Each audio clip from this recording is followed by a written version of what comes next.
পেঁপে কত প্লেট কত? হ্যাঁ 20 টাকা না? আচ্ছা, আর আনারস এগুলা প্লেট কত? 20 টাকা। ঠিক আছে। আচ্ছা, একটু এদিকে আসেন আকাশ ভাই, একটু এদিকে আসেন তো।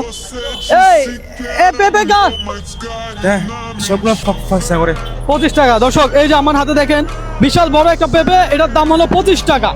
এখন এইখানের পেঁপে এই এক প্লেট হলো যে কাকা, এক প্লেট কত? 20 টাকা। আকাশ ভাই জিনিস তো সেম, প্রক্রিয়া ভিন্ন। এখানে 1 পিস 2 3 4 5 6 7 7 পিস ছোট ছোট, এখানে হলো যে 20 টাকা। তাহলে কি বুঝলেন?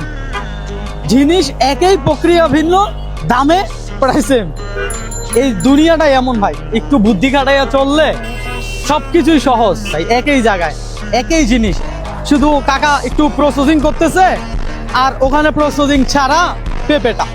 তাইলে ইন্টারেস্টিং পয়েন্ট এটাই, মেসেজ হলো আপনারা যেটা করতেছেন ওটাতে সফলতা না পাইলে আপনার প্রক্রিয়াটা একটু ভিন্ন করা লাগবে।